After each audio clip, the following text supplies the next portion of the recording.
On this week's 51%, we learn about some of the first American women to ever command military aircraft, not for the U.S., but for Great Britain during World War II. Decades before other women had these opportunities, these women seized this opportunity, and they excelled at it. We also speak with former CIA agent Christina Hillsberg about why she feels women make better spies.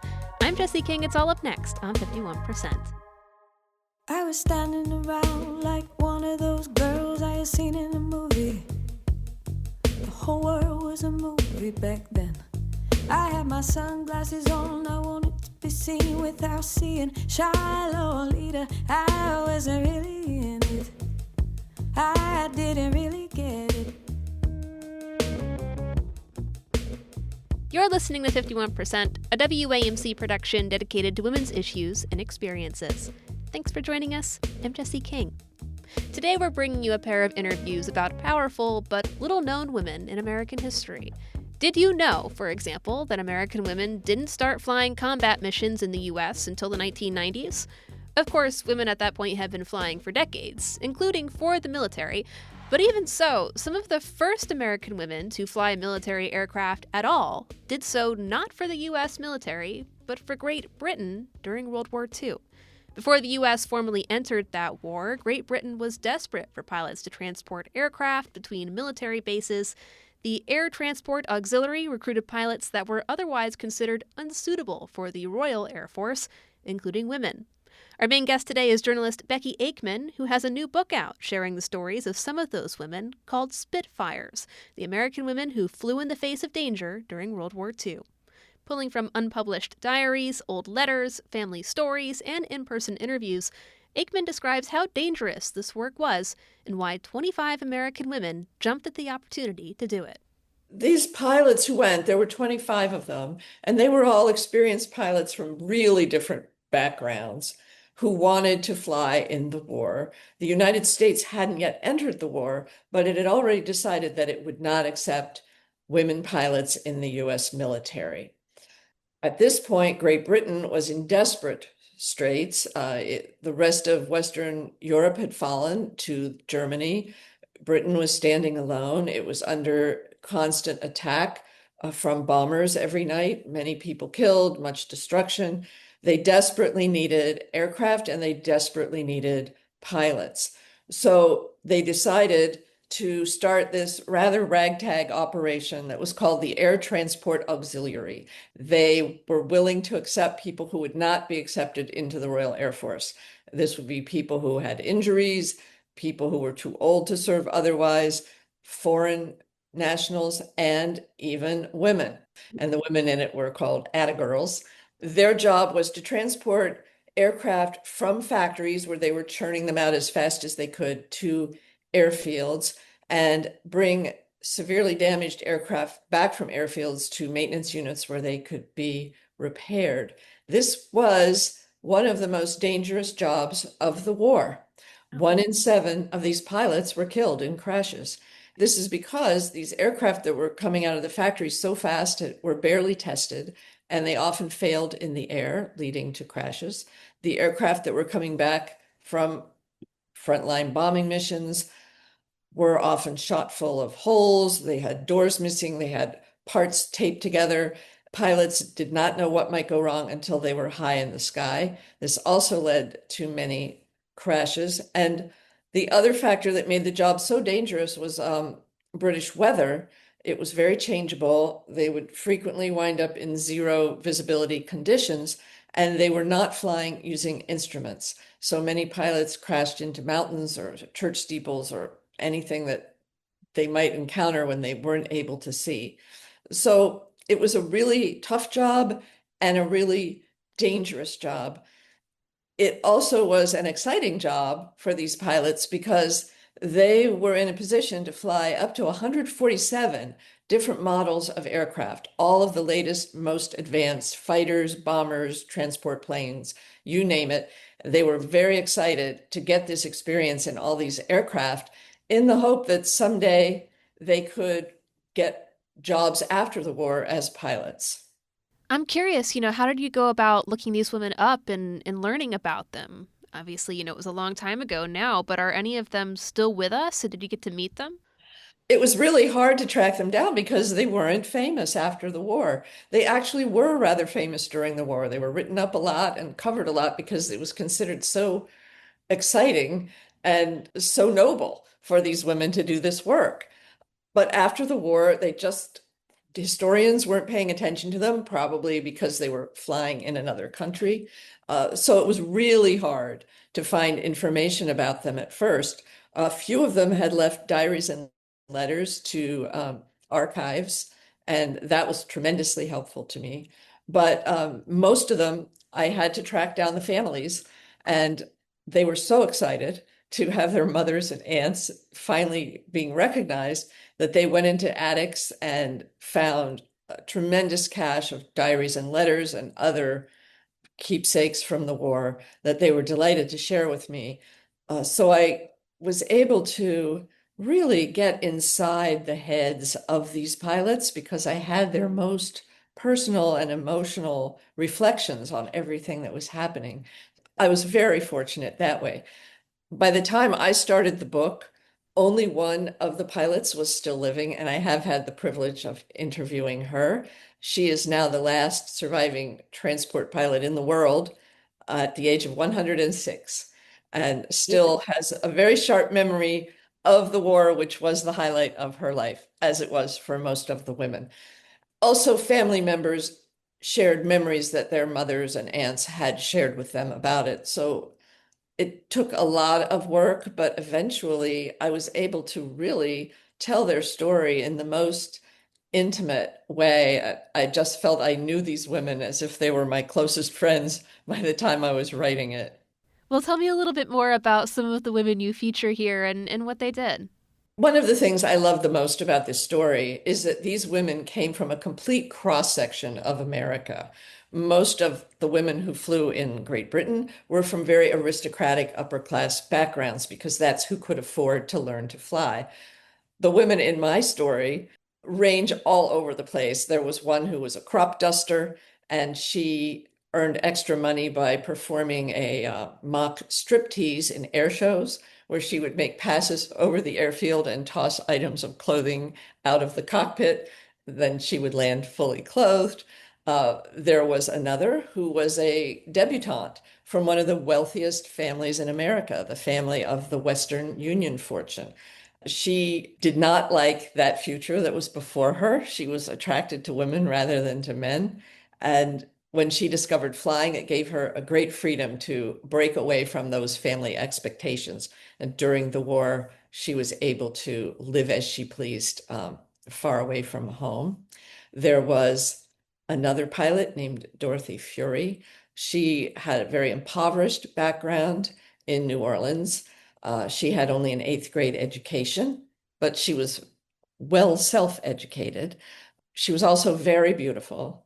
And when she went to England, she was able to pass as a sort of American heiress. She brought one red dress that she recycled for every occasion, and she was welcomed into the upper classes in Great Britain and eventually married her way to the top.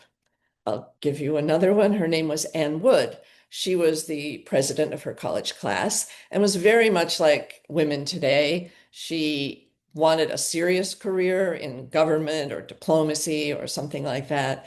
And she took advantage of the fact that the American pilots were welcomed everywhere and were the toast of the town in London. She made contacts with diplomats, journalists, generals, spies, business people, in the hope that this would help her have the connections she needed to have a solid career after the war. So they were all really different people. They had different levels of skill in their flying. So their stories really developed over time during the war. Anne Wood, for example, was a rather timid pilot at the beginning and eventually emerged as someone considered one of the top pilots in the Air Transport Auxiliary. Virginia Farr was also always promoted ahead of the others to the most advanced aircraft, which led to some rivalries and jealousies among the group. Others struggled a bit, but those who made it to the end had absolutely steady nerves because they were constantly in situations of great danger where aircraft would fail, and they had to be very resourceful in how to get themselves out of these messes. One of them, named Hazel Jane Raines, was from Georgia, and she had been a stunt pilot there. And she got into one of the most dire situations. Her engine failed in a Spitfire fighter just as she entered clouds and lost all visibility. Her aircraft went into a deadly spin, but fortunately, she had performed spins in air shows back home where the audience would scream in terror as she aimed toward the ground. So that experience doing that allowed her to save herself, if not the aircraft, which was totally demolished. Wow. Yeah, it's really good that she had that experience to pull from in that moment. I guess what was the training like for this work? As you said, people were coming in with such a wide range of knowledge about flying. That was a key component of how slapdash the whole process could be.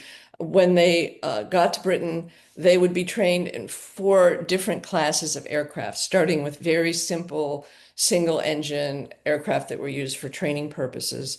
They would learn to use one model of aircraft in that category. And at that point, they were cleared to fly anything in that category with no other training. They carried something called the pilot's ferry notes, and it had one page on each aircraft that basically said, here's how you make it go, here's how you make it stop, good luck. The next category was the fighters, very speedy, powerful aircraft that none of them had ever flown before. These were the Hurricanes and the Spitfires and the Mustang fighters that were crucial to the war and very exciting to fly. All of the women loved flying them. The next category were 2-engine bombers that were sent on bombing missions to the continent. And the final category was 4-engine bombers, very large bombers like the Flying Fortress, the Lancaster, that many people wondered, could women fly such a large plane? One of the women who did said, the idea is for the plane to lift me, not for me to lift the plane.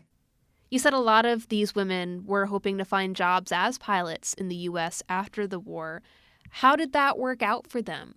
Yeah, there are several threads that run throughout the book, and one is the progress of the war and their contribution to it. But always top of mind for these pilots was their ambition to continue flying somehow after the war, and how difficult they knew that would be because there was a lot of opposition to women flying in the United States. So throughout, they were constantly scheming and planning and trying to fly types of aircraft that would help them to get these jobs. After the war, it was very tough. The US military still did not accept women pilots for quite some time. Commercial aircraft would not have any women pilots also for decades. The first one was 1973. So they had to be very resourceful to find ways to be able to fly after the war. Some of them taught flying, which was fairly dull compared to the extremely exciting work they'd been doing in Great Britain. One of them formed a company with her husband, and they privately delivered aircraft around the world, often aircraft in very dicey condition. They might deliver something from Thailand to Brazil where there was a buyer, or from France to some other place. They flew all over the world, and it continued to be very dangerous work that they were doing. One of them eventually became the first woman vice president of a United States airline. One of them rose fairly high in the Air Force, although she was never allowed to fly for it. And I'll tell you about Nancy Miller, the last surviving pilot. After the war, the only job she could get was at a flying school in Oregon, where part of her job was cleaning the bathrooms. But she took her time there to learn to fly helicopters. She became only the second woman in the United States to have a commercial helicopter license. She and her husband went to Alaska and founded the first helicopter charter company in Alaska, which eventually had a large fleet of helicopters and was very successful. So they had to find unusual paths to continue doing what they loved, and some of them succeeded. Well, Becky, thanks so much for taking the time to speak with us today. What do you hope readers most take away from Spitfires? Well, this story was really exciting and dramatic, yet somehow got lost after the war. So I do hope that people who read it will realize that there are a lot of occupations where people think women or certain other groups shouldn't be doing that work, that they didn't have that capability. This shows that way back then, decades before other women had these opportunities, these women seized this opportunity and they excelled at it. I hope that it gives confidence to people who are thinking, should I try this or shouldn't I? And they can read this story and realize, yes, people like me have succeeded and made a great contribution to the world. I hope that is the lasting legacy of the story. Becky Aikman is the author of Spitfires, the American women who flew in the face of danger during World War II. It's out now through Bloomsbury Publishing. Becky, thanks again. Thank you. I enjoyed it very much.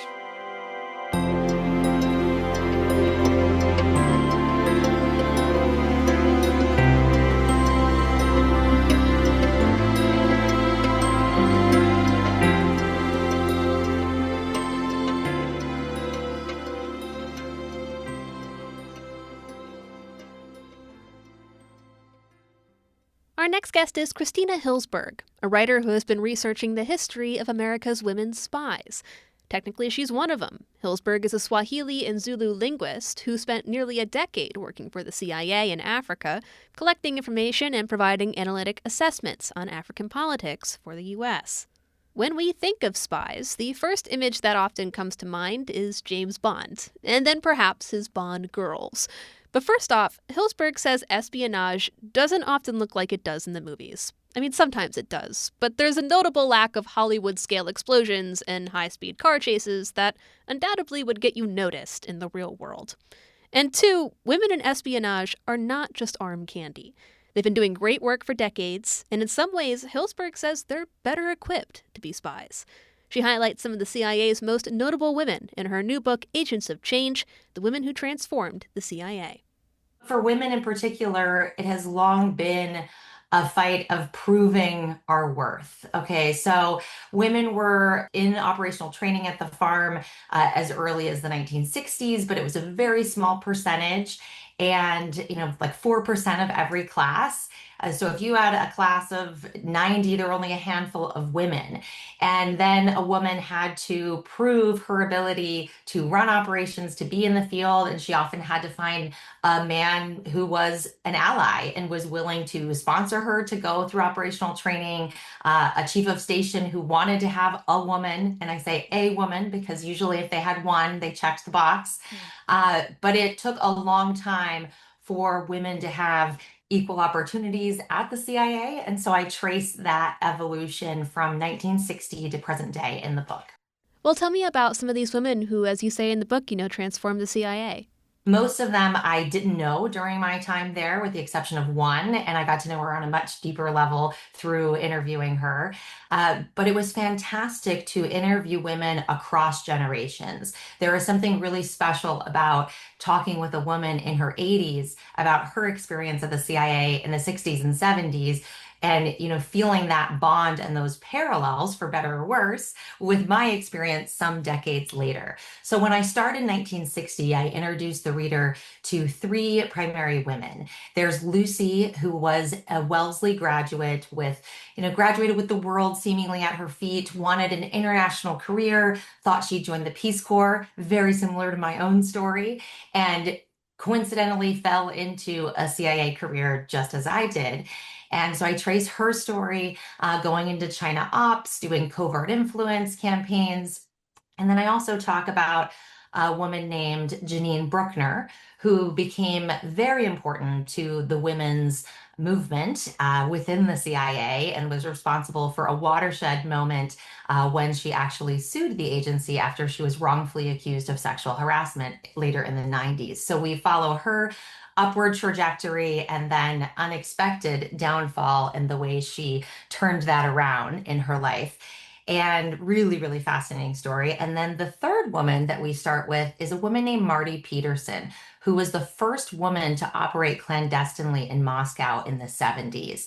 And she actually began as what they called a CIA wife. She was a contractor. Her husband was stationed in Laos, and she did things like file and type and wrap the pouch to send information back to headquarters. But Marty was actually highly overqualified for such things. And after her husband unfortunately was shot down in a helicopter and she became a widow, she then entered the CIA in her own right and became a case officer and went to Moscow. And I go into all of those thrilling details and why she was able to be so successful as a woman there, and how that actually was one of the reasons why, the primary reason why she was able to conduct dead drops, because it never dawned on the KGB that we would be using a woman for such things. And so she was able to go virtually unnoticed conducting these operations. When you say a dead drop, what is a dead drop? So a dead drop is when you or your asset are leaving information for the other person. So for example, the source, he was known by codename Trigon. He was recruited in Latin America and then returned to Moscow. And one of the things he requested was an L pill, or a suicide pill of poison, so that if he were to be arrested by the KGB, he wouldn't be subjected to torture. He could choose to take his own life. It sounds like something from the movies, because it is, and that isn't something ordinarily the CIA would provide to its asset. But because he was such a high value asset for us, we considered it, and ultimately it was approved. And so Marty actually took that L pill disguised in a log and took it to an agreed upon location. You drop it. It's usually, disguised as something someone wouldn't want to pick up, as garbage, trash, a log. And then the asset will then come later and pick up the package when you're not there. And that's also a way that an asset can deliver intelligence that they've collected for their CIA handler. Ah, okay. And you say in your book that women, because of their experiences and because, like you said, like so many people weren't expecting a woman to be doing these things, that this makes them actually like very well equipped to be spies. Tell me a little bit more about that. That's so true. I think women are able to leverage the fact that we are underestimated and we can be unnoticed. The CIA operates in environments all over the world with different cultural views. And so if it is a particular culture that doesn't value women, women can be in the background and, stealing secrets right under the noses of foreign governments, which is exactly what we want to do, right? We don't want to cause a big car chase scene like James Bond. We want to be doing things without them realizing it. And so women are able to use that to their advantage. Additionally, there were things that came up multiple times during my interviews. And I interviewed dozens of women, in addition to the three I mentioned, we go into the next generation of women and you meet some more. But the theme that kept coming up is that women felt that we bring qualities and traits to the table that make us advantageous spies. Now, you could argue that some of them sound like generalizations, but when they come up so many times anecdotally, it's hard to ignore. So for instance, women often said, we're better listeners for our assets, we're nurturing, we are more detail-oriented, we notice things that our male colleagues wouldn't notice, like a surveillance socks or shoes. Oftentimes, assets can feel more comfortable with a woman handler because they don't feel the pressure to impress their male handler and, outdo them. And so they can feel more comfortable sharing. At the same time, women work things to their advantage, like, oh, silly me, I'm just a silly woman who doesn't know anything. And then they end up getting all this information, right? So we play on those stereotypes. At the same time, it also brings its challenges, right? Women have to be very clear about boundaries, that this is a professional relationship. And so women told me all the different ways that they would ensure that was clear. And it was everything from I dressed as unattractive as possible to I made sure the bed was never in line of sight if we were in a hotel meeting, which is very common. So that's something women have to think about as well. As you're interviewing these women across different generations, are there ways in which you've seen the environment for women in the CIA change, or has it really not changed a whole lot since then? There were some days after my interviews where I felt the progress very strongly. There were other days when I felt like, wow, the more things change, the more they stay the same. So I would say the answer to that is it's very nuanced, but there has been progress. And this book really is meant to be a celebration of that progress. And I was very transparent with the CIA because as a former officer, I have to, send my manuscript through their review. And I worked closely with them so that I could interview some current women at the agency. And I was very transparent and told them, listen, this book is meant to be celebratory. I'm going to talk about the progress the agency has made, but I'm not going to shy away from the parts of the history that are unfavorable. So we are at a point now where women make up around 50% of the organization, which is fantastic. Now, if you look at breakdown in each directorate, that varies, and a lot of those numbers are coming from more of the support directorate and those logistics roles. If you look at the Directorate of Operations, which is what I focus on in the book, it's much less, particularly when you're looking at women in senior positions. We had our first female CIA director in 2018, Gina Haspel. And then we also had our first woman director of operations, which is arguably an even bigger deal when it comes to clandestine operations, because that person, Elizabeth Kimber, is in charge of all clandestine operations worldwide. So very huge milestone, but we do still see a drop off of women at those higher levels. And so that is an ongoing process of improvement. I'm glad you brought up having to clear things with the CIA because I was wondering, I imagine there are some stories that are classified and that you literally can't share and maybe some that you think you need permission for. Surprisingly, the CIA was fantastic to work with on this. And I had I had worked with them on my previous book as well, and that was a great experience. But you, of course, hear these horror stories. And so you never know, you're sending in your manuscript and you're just hoping that it doesn't delay your publishing. But they actually were really great to work with on this. And I had a really good sense for what I could share and what I couldn't, having had worked there myself. Things like locations, those specifics, anything particularly identifying in operations, I made sure to leave some of those out or change them beforehand. And then, of course, there are those random things that they'll have you take out that are readily available in the press that kind of are head scratchers. But by and large, the redactions were minimal, which is great, particularly with the more recent chapters, like towards the end of the book on the recent years. I was concerned about how they would handle that because I do highlight the current dilemma the agency has been facing with regards to their mishandling of sexual harassment and sexual assault. So I did have concerns that they would try to censor that information, and they didn't touch it, which is great because I think it's very important. A really crucial theme to this book is this idea of holding our institutions accountable. And we saw, in 2020, the pandemic started, and we saw this great resignation of women leaving the workforce and showing how important they were to society, to our economy. All of a sudden, schools are closed down, and it's mostly women who are now staying home and caring for their kids, right? And we were seeing some of this at the CIA as well. And with the ushering of this new decade, we were also seeing a reckoning of sorts. And that is this younger generation that isn't afraid to speak up and feels energized, and they're not going to turn a blind eye to things that for so long women at the CIA felt would be career suicide if they spoke up.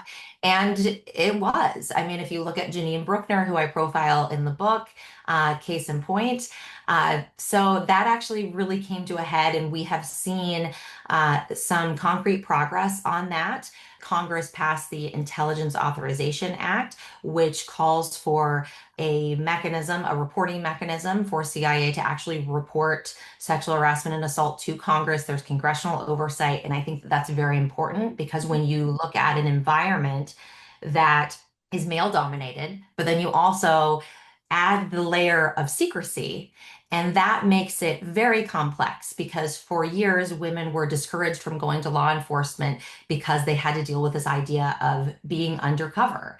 And if you go to law enforcement, you're going to jeopardize your cover and your career here.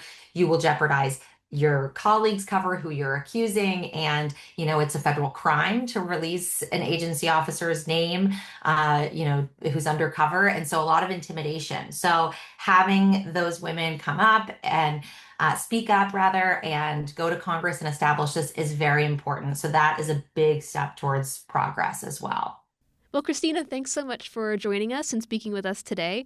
I guess I'm wondering, do you share any of your own experiences in the book? What would you say the job is like? Because I feel like for most of us, it sounds very Hollywood. Yes, there are so many things that we see on TV that give us the wrong idea about espionage. The number one being that people often think that women are exchanging sex for foreign intelligence, which is 100% not the case. And so one of the reasons why I wanted to structure the book in the way that I did was to use those cultural touchstones that we know so well. And so I actually go through the decades, and each one I start with our conceptions of the female spy, what was going on with the Bond girl at that time, before I get into what was going on at the CIA, because I really wanted to write a book that appealed to readers beyond history buffs and spy aficionados, people who wanted to read about interesting women doing extraordinary things that is nothing like what they've seen in the movies, is so much more impressive and extraordinary. But at the end of the day, these are women who we can relate to because so much of their stories resonate with all of us, whether we have experience in espionage or not. And you get a little taste of my experience as I am your narrator throughout the book, commenting on things here and there. But by and large, my goal was to amplify the voices of these incredible women who blazed the trail for me and so many others. And what I hope this book shows more than anything is that women are vital to national security. And I hope that young women will read this book and go into the agency eyes wide open, understanding the women who have gone before them and the shoulders on which they'll stand. Christina Hillsberg is a former CIA intelligence officer and the author of Agents of Change, The Women Who Transformed the CIA. It's out now through Citadel Press, and you can learn more about Christina's work now as a writer at ChristinaHillsberg.com. Thanks for listening to this week's 51%. 51% is a national production of WAMC Northeast Public Radio based in Albany, New York. It's produced and hosted by me, Jesse King. Our associate producer is Madeleine Reynolds, and our theme is Lolita by the Albany-based artist Girl Blue. Just a reminder that you can listen to 51% anytime at WAMCpodcast.org or wherever you get your podcasts. And you can stay in the loop on all of WAMC's shows by signing up for our weekly newsletter, Airwaves, at WAMC.org. We hope you'll join us next week. Until then, I'm Jesse King, 51%. I was every single girl, I was nobody else, I was so sure of myself. I was 15 and a half, he was a hollow laugh. And I lost my cool somewhere along the way. The nightmare down the hallway, I had to learn how to look away. I lost my cool